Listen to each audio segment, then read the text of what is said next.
kuki Mulindahabi ufasha niyo boss kuri indirimbo zisa n'imitima ufasha Dorcas na Vestina bara indirimbo zo kuramya no guhimbaza Imana yadukanye gukora amatitre arimo amagambo y'urukoza soni cyangwa y'ikinyabupfura gikeya ariko wowe kubibona Irene uri kuvuga iriya ya Dumba ngo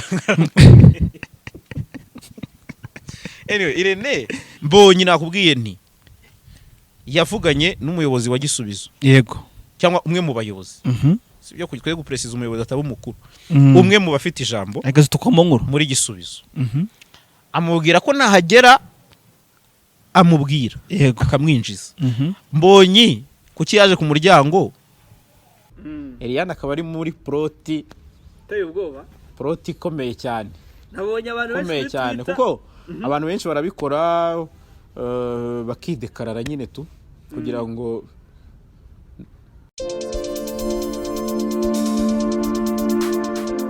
yes ni JALAS official TV ndetse na 10 to 10 TV ni Arunabi ubasuhuza turizera ko mumeze neza kandi ko muri namahoro uyu mugabo mubona imbere yanyu tumuhaye ikaze kuri JALAS official ndetse kuri 10 to 10 TV amakuru muvandi makuru ni meza ari ndizera ko nawe umeze neza hayaciyemo agahe kugira ngo nk'icyumweru n'iminsi yego kuri tele bimeze neza nta mahoro turashima Imana nubwo nabonye abavandimwe bamwe bari kwiranga akantu kacuramye ariko ngo kacuramye umuzungu yakubisemo kabiri nawe kacuramye se agashinge ubundi hari igihe ukora content ubwo bivuge gutyo kubera ko ntabwo abantu bose bakora mu biganiro ariko kuri YouTube bariho bose n'aba content creator hari igihe ukora content ntigende neza udushinge twose leta tureba hasi sindamenya niba ari umuhanzi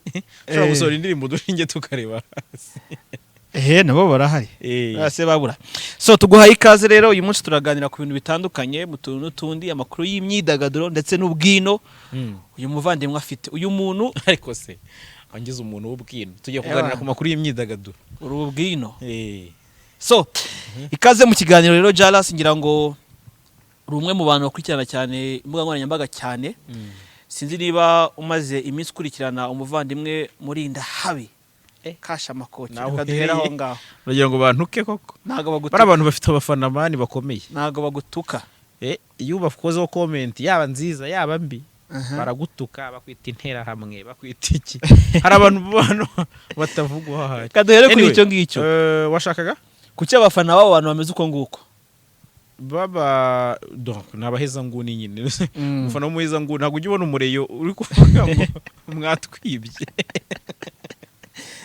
nabo bameze nk'abareyo umuntu ufana ikintu cyane hari igihe ageraho akaba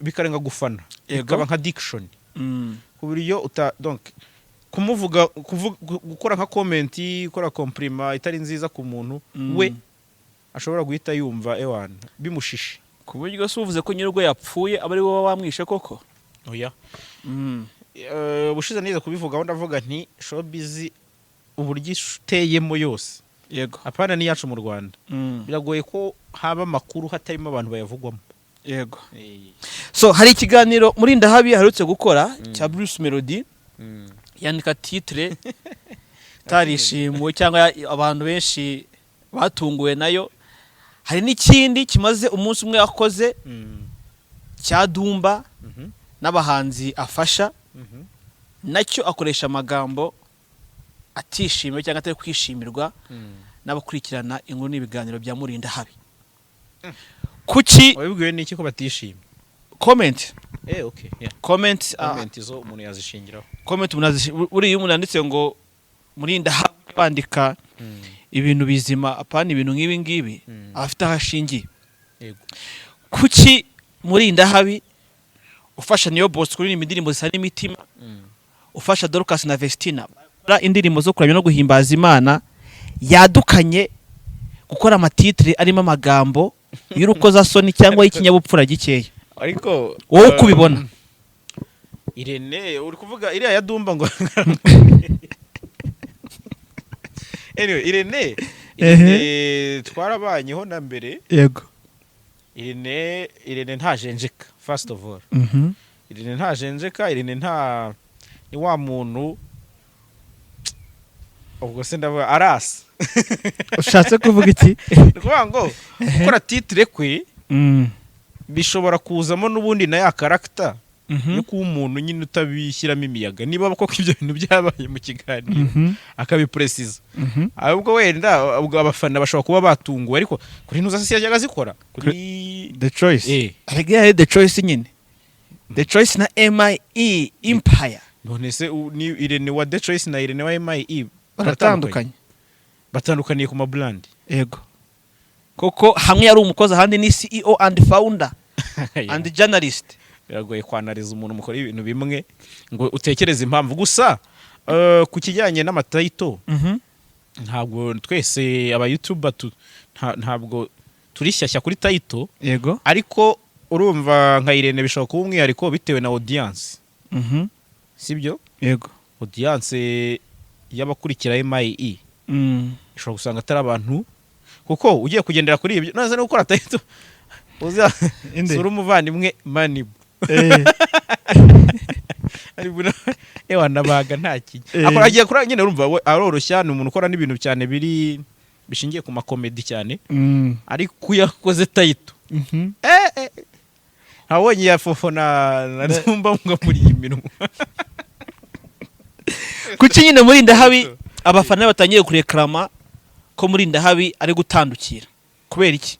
Duhera aho ngaho. niba mpamvu navuze bishobora guturukira cyane kuri audience Yego. ku bantu bamukurikira Mm. ni bantu ki Mm.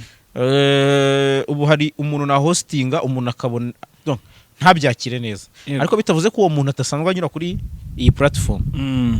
so birashoboka Yego. ndi gushingira cyane ku mpamvu ya audience Mhm. ku bamukurikira Mm. So nanga rero Mulindahabi yaciye amabere. oya urumva nyine nibo bari kureklama Mhm. batunguwe kandi rero urumva ikintu kiri gutuma mvuga audience Mm. bibuke kiriya chaîne Yego. yamyeho gospel Mhm. siko bimeze Mm. yahozeho ibintu By'iyobokamana. kamana Rero guhenesha umuntu no kumunera. urumva nyine bita bihabana urumva buriya YouTube wenda twe dufite bakeya ndavuga aba subscribers Mm. yadutaye hanze ubu yazashyizeho itegeko ry'uko nta muntu uhisha most popular video tukareba ko Irene atayihisha Kantu ushyizemo ni kabi. Atuma bagutuka ndakurahira. baranyirenza byo nabizi Ehe. abafana ba hano ariko uratukana keretse ari nta ntimihanda Mm. ariko kuri njye Mhm. n'ubundi ndabanza kuzirebaho tu haragenda izangombwa So ibyo byari kuri Mulindahabi ubwo abafana aka be. kantu wanyigishije Mhm. ka comment ni keza reka nkagushimira kubera ko hari ikibazo tujya tugira ugatumira nk'umuntu Yego. agatukirwa kuri channel yawe Mhm. agahita afata donc iyo channel muri uwo mujyo Ko bamwanga. akajya avuga ati Kwa JALAS. wawe sinzayo Mm. si n'ukuntu batukana urumva nawe abagushyizeho icyasha ariko bantuka batandukanye mvuga ibintu ko mbyumva Yego. ni show business Mm. Irene ni manager Mm. ni umunyamakuru Mm. afite abantu bamukunda afite n'abakunda ibikorwa bye ntabwo turi kumutera amabuye ariko nyine ubwo abakunzi be ntabwo umujyo wabo ari ukuntu no guhenesha cyo karara abagabo barakomera uyafatanyije icyarimwe nibwo ahita akomera rirasanzwe buri jambo riri muri title urumva ko inyuma ibisanzwe ariko ubundi terime urumva iriya terime ubundi kandi Irene urumva ni pastor kandi n'ubushize sinzi umuntu ugeze kunkoresha ikiganiro tumuvugaho numva asa nk'utabyakiriye neza ashobora kuba adakunda comment ariko urumva n'ubundi ni umupeti wa Gatsata umupeti wo kumuhima anacurujeho imyenda ibyo byose ntibyabura urumva ndamuzi Irene abaga nta kinya ubwo abafana be bihangane muri rusange so reka twikomereze rero agasanzwe ariko ako ngako nizeye mbere yuko tujya ntaho gahuriye n'ibindi bintu byinshi mbere yuko tujya mu bwiza reka dukomeze ejo hari kuwa mbere ubwo hasohotse inkuru z'uko Israel Mbonyi uyu ni umuramyi ukundwa n'abatari bake w'igikundiro unafite amafaranga yangiwe kwinjira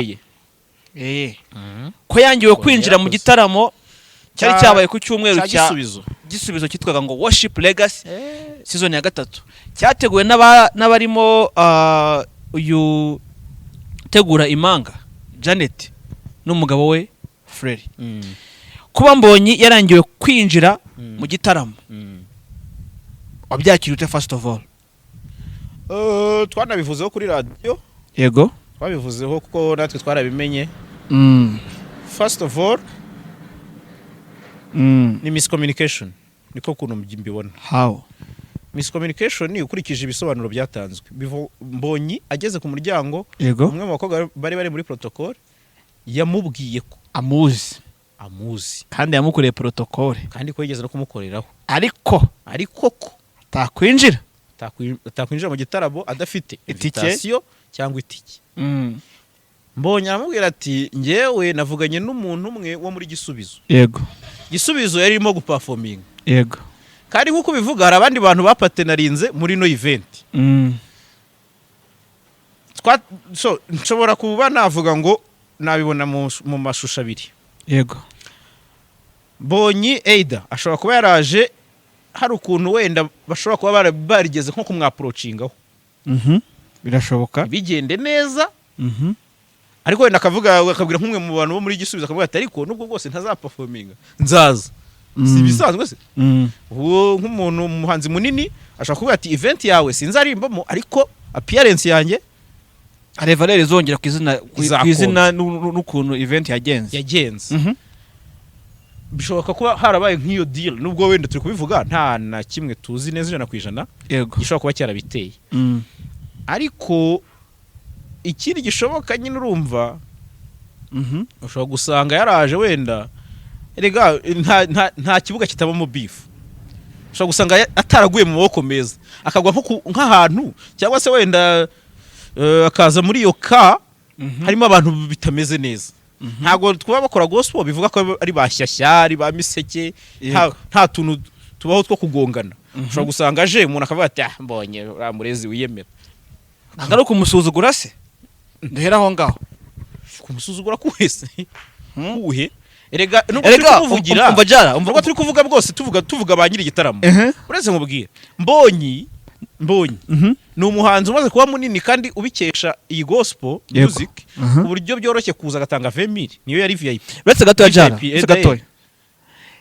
umuco w'ibitaramo mu Rwanda turabizi ko ibitaramo byateguwe hashyirwaho uburyo ibyamamare bishobora kuza kwinjira mu bitaramo byose kuva muri secular kugera muri gospel. Ibyo bintu ni ahantu bitaba.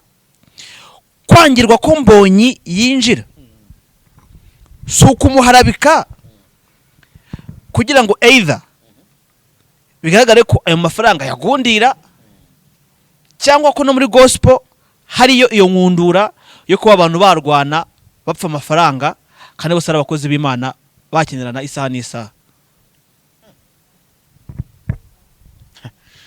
Hari ukuntu bitondekanya nawe kugira ngo ufite mbyemera.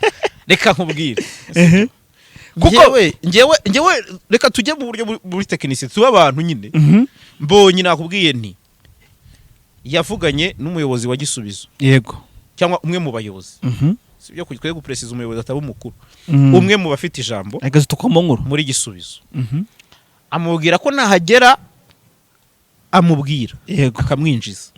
Mbonyi kuki yaje ku muryango iyo communication itabayeho ngamubwira ati wenda mbwiye umukobwa umeze uku arakwinjiza. Aho no habaye miscommunication. Nicyo navuze.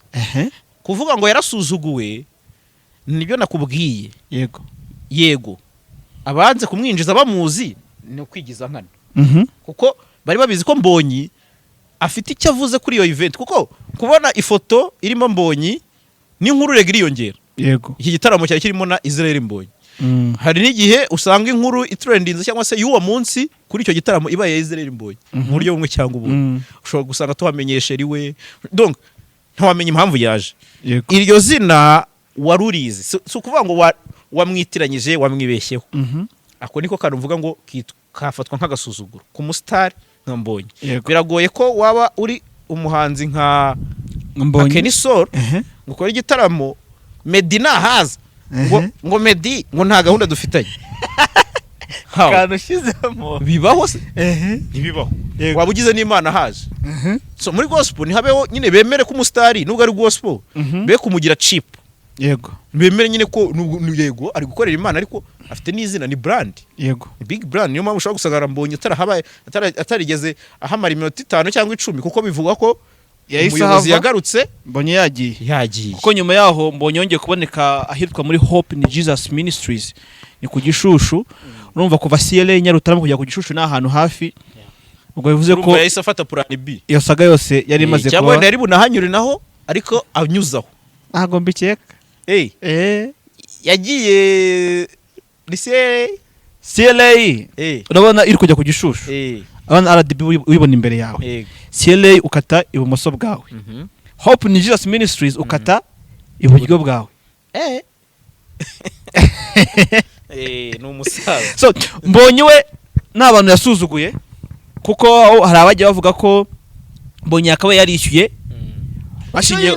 bashingiye kuko avuye muri Israel gukorera amafaranga itariki 3 yari yakoye andi mafaranga mu gitaramo cya Adrien Misigaro ayabarundi yarasubije harya yabarundi yarabasubije yewe n'ubungu afite tour muri Europe no muri Amerika nyine nanjye nicyo nakubwiye bibaye n'umuco utari n'uwo kuri gospel yego no kuri sekira sibyo abahanzi bige kwishyura no gusapotinga abagenzi babo yego mu gihe kuko kugeza iyi saha abahanzi bacu baracyacururiza mu bitaramo yego ni icyo kintu n'ubundi ubona kikiri ikibazo umuntu akora brand agahita yihunga donc sinzi niba icyo gikibona icyo kintu yego brand ye instead yo kwicuruza ahubwo arashaka ivugwa atarimo yego urumva vuga 10 to 10 ariko ukoresha ushoboye ari ntazemo kandi ari wowe uri kuyirema ugomba gukurana na Boromani n'abasabu banyu 10,000 aya ufite nk'ijana wowe urumva arikopa 10,000 zukunda ushabani agenda so komeza urira se kantarengana twaje gusanga n'undi ingo ikibazo kirimo aba bahita bagira kavuga ariko kavuga umuntu akavuze ngo abayuza benshi barapfuye katwikomereza na Mbonyi agombaga kwishyura we niko ubibona 500 ari ijana riri active ari nawe yibwa amatelefone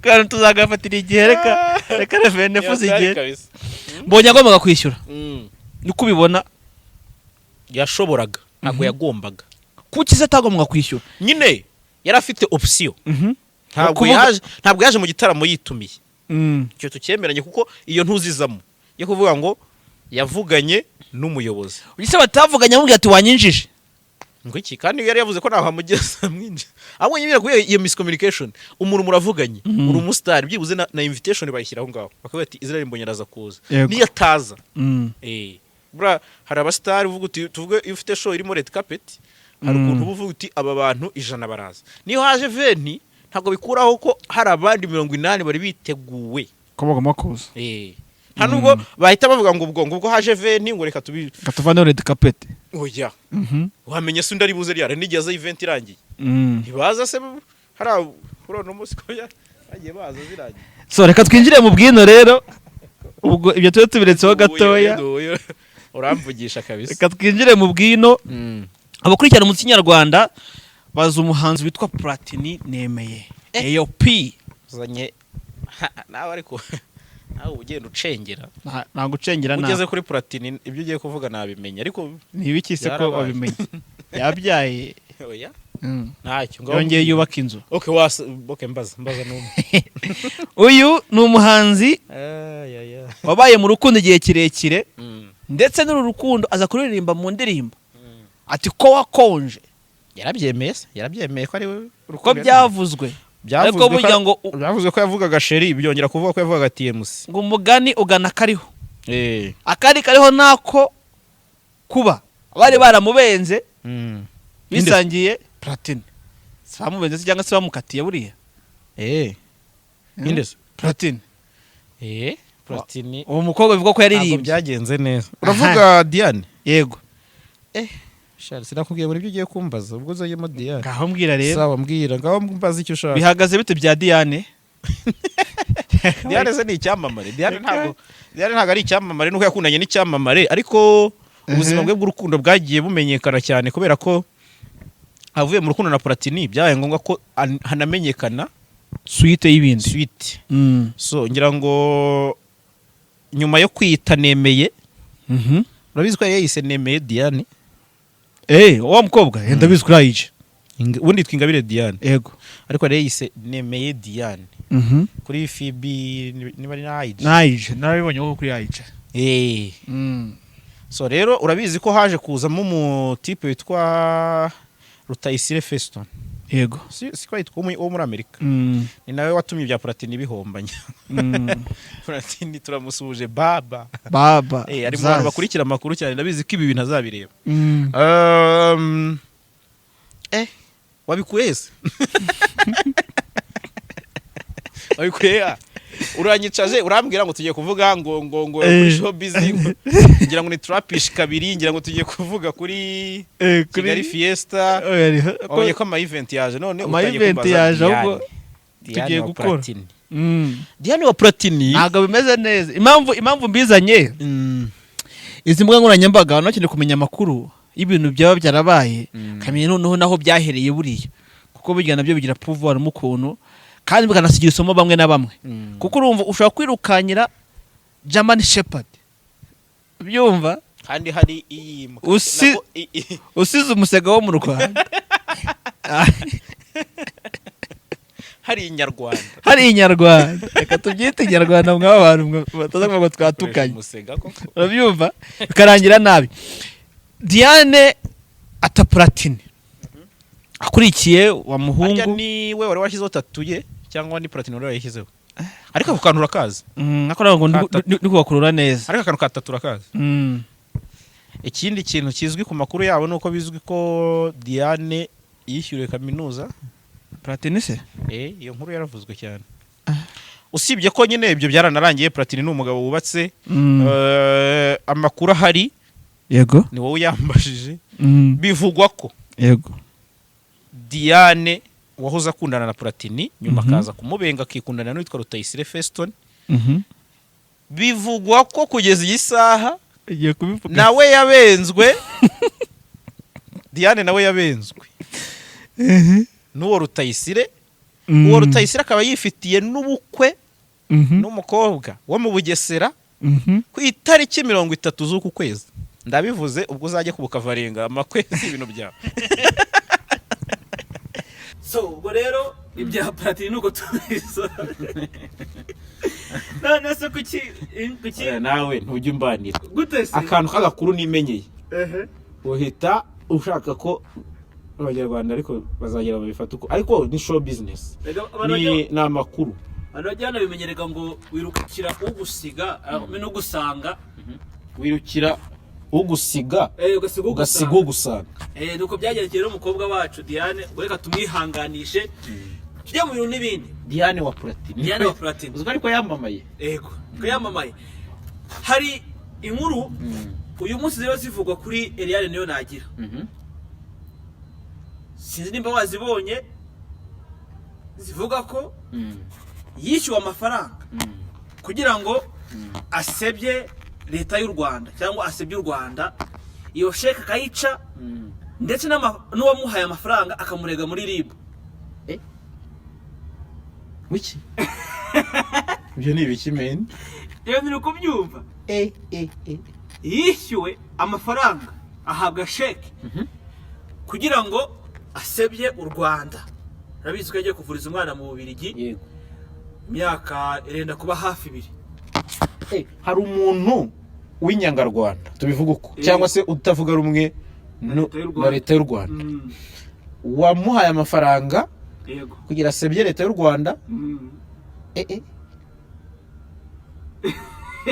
arangije iyo sheke ngarayica ndetse n'uwo muntu amurega muri RIB ayica atayiripotinze se tayibikuje ahubwo ubwo ujya wenda ushobora kuvuga uti sindi buyafate ariko ukavuga uti ngiyi sheke nahawe na kanaka nyine icyo nibaza yamureze inose kuregarega ni ikimenyetso ubwo ni chat gashobora yerekanye chat cyangwa n'iki ntabwo tubizi wabyakiriye ute cyangwa amagambo make nicyo bivugaho kuko nabonye ari ikiganiro cyangwa ni inkuru yafatirwa umwanya na Jean Paul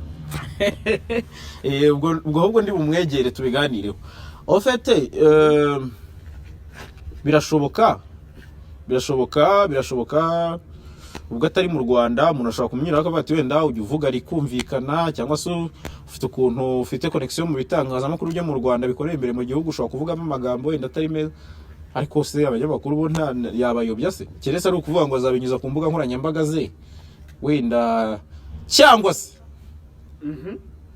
se Elianne akaba ari muri proti tayo ubwoba proti ikomeye cyane nabonye abantu ikomeye cyane kuko abantu benshi barabikora bakidekarara nyine tu kugira ngo irya biborohere kubona ibyangombwa nta safari se nazuzi okay ntabwo ndi kubihakana kuko niba ya reportinze urumva bya byose bizamenyekana ariko izo kata nazo zirakorwa nta gitangaza rero ayikoze abonye iri burani ubwo ibyavuzwe byaba bigiye kuba ukuri kuko nubwo Elianne yagiye kuvuza umwana ubwo yajyagayo ngira ngo wagiye ubona abari mu Dadide Maximo hari n'undi witwa ngo Gatsinzi bagiye basa nkaho bamwibasira cyane bishingiye n'ubundi kubyo yaravuze mu minsi yatambutse cyangwa mu gihe cyaratambutse cyuko ngo abantu bakora hanze aba diaspora amafaranga yabo we atamushishikaza kuko amafaranga baba bavanye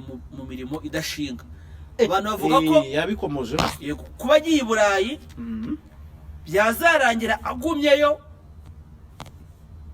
nagaruke kuba mu Rwanda none uyu munsi turi tariki 12 z'ukwezi kwa karindwi hashize umwaka n'amezi 3 Elianne agiye i Burayi kuvuza umwana we n'ubu aracyamuvuza hadutse izi nkuru ibyavuzwe ko Elianne yabashaka kuguma i Burayi byaba bigiye gusohora kuri iyi nkuru yasohotse ivuga ko hari abantu b'inyangarwanda bamwaprochinze yewe yavuze ko ari na Kayumba izina Kayumba Muhasheke yabivugiye kuri Janvier Popote TV niyo nabonye rwose wanditse iyo nkuru ibyavuzwe ko Elianne yabagiye kuguma i Burayi byaba ari byo cyangwa twe kuba nk'ababandi barebera ibintu mu kahise tubifate uko biri ntabwo twahita tubyemeza ko agiye kuguma i Burayi yego sibyo ntabwo twabyemeza ku kanya ngo tuvuge ngo Elianne ngo ubwo ngo ari muri kata oya icyo twavuze uti ni kimwe mu bikoreshwa sibyo yego niba koko atari ibyo byamubayeho ashobora kubikoresha nka kata yego ariko niba byaranamubayeho birashoboka kuko nta gitangaza nyine ikindi cya kabiri urabizi neza ko inshuro nyinshi abantu barwanya ubutegetsi bw'u Rwanda cyangwa se barwanya leta y'u Rwanda banyuza ibintu byabo mu biganiro donc ku mbuga nkoranyambaga niyo muwaye kenshi bifashisha so bashobora kukurokirita bakagukoresha da ubaye uri idage cyangwa uri inzanga uri idebe wakoreshwa mu buryo butunguranye abana bagiye batukanagasha uri idebe hari igihe uri ubusa kabisa iri mu busa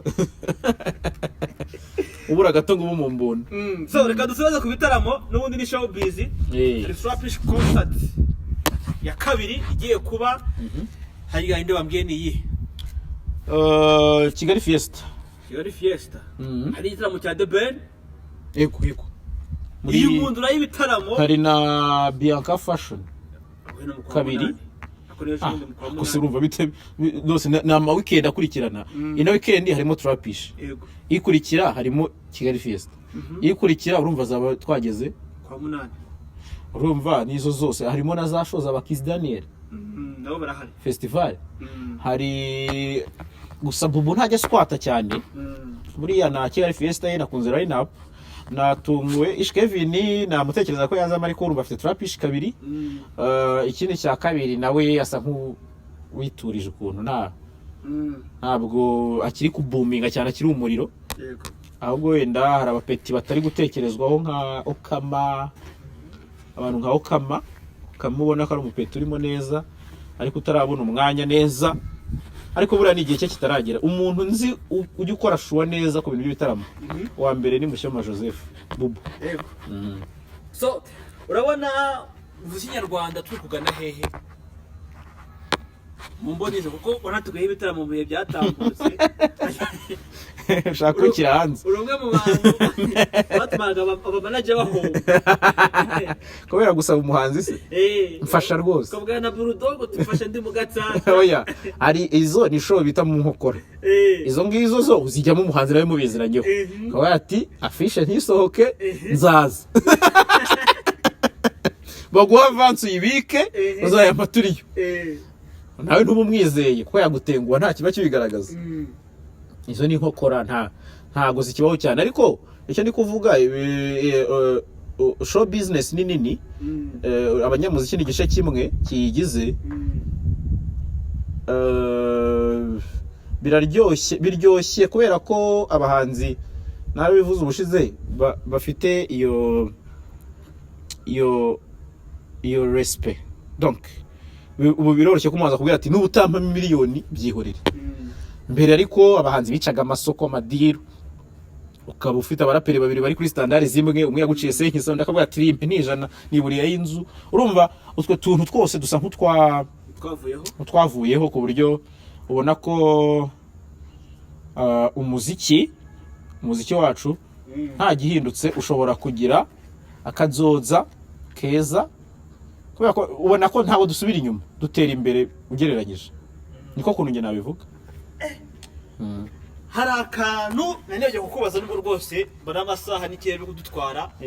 Urasaba ugakomozaho tuzabifatira umwanya. Gusezera kwa Fatakumavuta kuri Flash. Ugira ngo wiyenze gusa. Ukwiyenze. Aka kantu ntabwo najya ndagakomoje kuko mu makuru mfite ambwira ko byanabaye bibi. Yewe n'uyu munsi mu kiganiro urukuta uwagikoze sifata ku mavuta. Yego, ako n'ubundi uriya wagikoze baragikoranaga. Ariko Fata ku mavuta nawe hari siniya. Ntawe uhari. Byagenze bite rero? Ariko ibyo gusezera byo byarantunguye. Ariko kuba Fata ku mavuta atari kuri Flash nabimenye mbere. Ubwo ibindi tuzabigarukaho. Kuba yaravuze ko yasezeye byarantunguye. Ariko kuva kuri Flash kwa Fata nabimenye mbere. Gasubiremo dusoze. Oya nako. Nayo nguko rero mugira ibihe byiza. Ubwo hagati y'ejo n'ejo bundi. Oya ariko bari ibintu biravugwa. Bari banavuze ngo 3D yamwirukaye. Kandi nabonye ari gukora. Ariko kuri 3D gushaka n'undi bagushaka n'abandi bakozi. Yewe makuru mfite. Reka dusoreze ubwo nyine urabumenye. Baduha amakuru tukayavuga. Reka dusoreza. Oya amakuru nyine abereyeho kuvugwa ariko none se amakuru ahubwo wowe ibanga ryakunaniye ngende ibike. Ninde so kubika ibanga ryakunaniye.